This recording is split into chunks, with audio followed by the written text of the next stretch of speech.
Today, I'll show you how I tattoo this fine line design. First, I apply cleansing foam to the area where the tattoo will be placed. Then, shave the area thoroughly and wipe away the excess foam. It's important to always use cleansing foam when shaving because dry shaving can cause skin injuries. Now, I clean the skin with a skin disinfectant. Hygiene is incredibly important, so be very diligent here. When it comes to disinfectant, it's better to use a little too much than too little.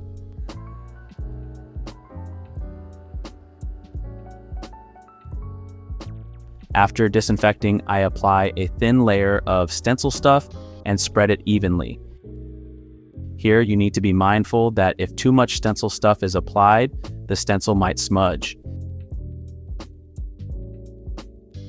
You can see how much time I take to position the stencil.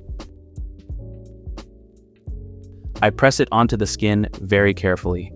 If this step isn't done precisely, you'll have to wipe off the entire stencil and redo it, which takes an incredible amount of time and is very frustrating.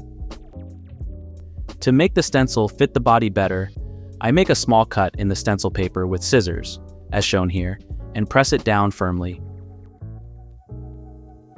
Now, carefully peel it off and let it dry for 10 minutes.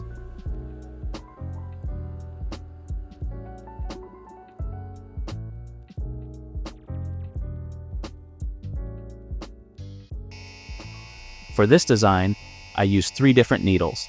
I'll display all the details such as stroke, needles, and voltage settings. All the products I use can be found in the video description.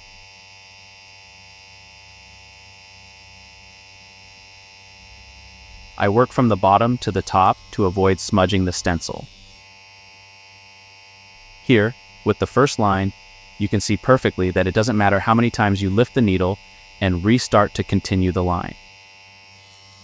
As soon as you feel that you can't continue the line optimally, lift the needle immediately, reload the ink, and start again. So when lifting off, leave the skin gently, and when resuming, softly re-enter the line.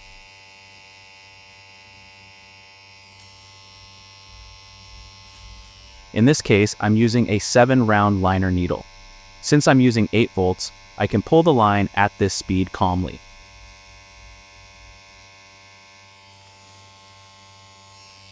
If I were using a thinner needle, I would need to pull the line faster at 8 volts. This is simply because a thinner needle penetrates the skin more easily, placing the ink faster.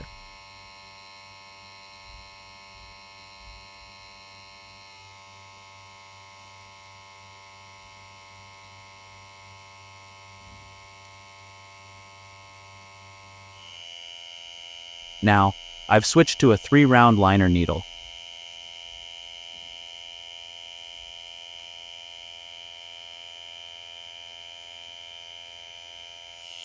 You might wonder why I don't finish everything with the 7-round liner first, and then use the thinner needle for the finer lines. The reason is that I don't want the stencil to smudge. That's why I switch needles more often. It would be possible to do it differently, but this is just my approach. I always try to work systematically.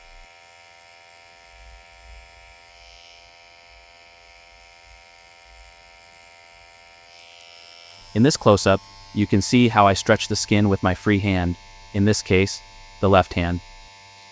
The better I stretch the skin, the better the ink is absorbed. This is a simple rule that every beginner should internalize.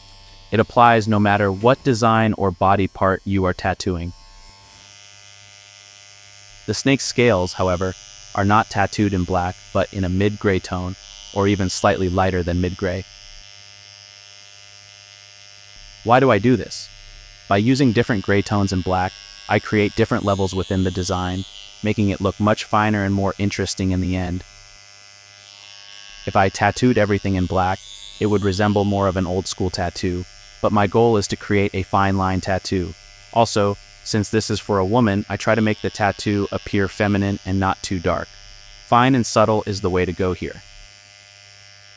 It's also important to ensure that the outer lines are tattooed thicker than the interior parts of the snake.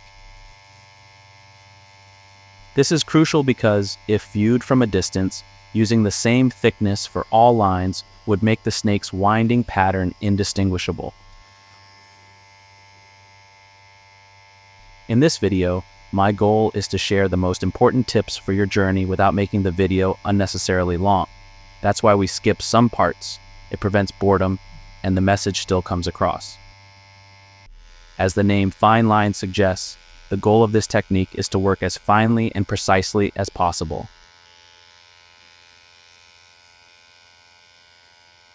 Even though I skip many sections here, every step is essential for achieving the perfect tattoo in the end. And a little spoiler, the client was super happy with the final result.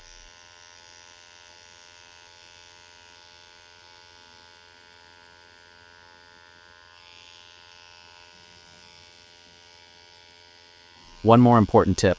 After tattooing a line with black ink, if I switch to light gray ink, I need to rinse the needle. Simply hold the cartridge of the running machine in a cup of distilled water and rinse it out. However, if switching from light gray back to black ink, this step isn't necessary. When tattooing the flowers, I ensure the lines are even and not too deeply etched. Pushing the needle too deeply could make the lines appear too wide and ruin the delicate character of the design.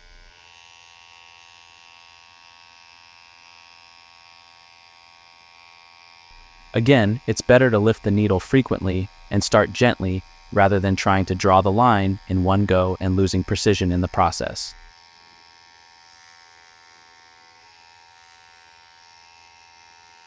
Here with the snake's scales, I'm not trying to create super solid lines so that it looks more natural. A snake in nature also has different light and dark areas, and you can create this effect by not making the line too solid.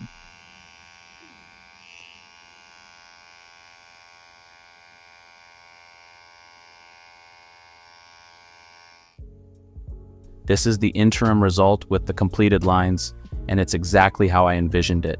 Since the tattoo is quite large, one option would be to wait 3 weeks and work on the shading once it has healed. However, since the client was very resilient, we decided to complete it in one session. My goal here isn't to create a continuous, smooth shading, but to use the stipple shading effect. I've set the machine to 5 volts with a 4.2mm stroke. Those who watch my videos know that I usually use a 3.3mm stroke and 8 volts for shading. But for this technique, it's different. Here on this leaf, you can clearly see the style I'm creating, and I think it looks super cool. I'm using a dark gray tone for all the shading. If you find the Magnum needle too large and feel less confident using it, you can simply use a round liner needle instead.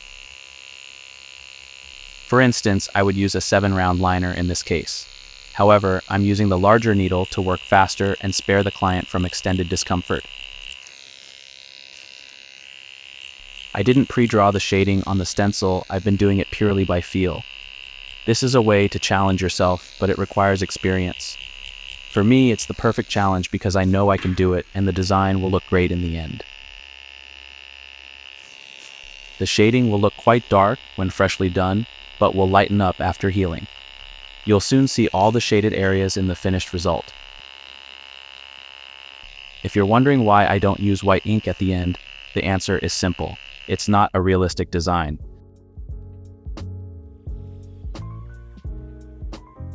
I'd be thrilled if you subscribe to my channel and like the video to support me on my YouTube journey. If you're curious about how I tattoo a realistic design, check out this video here.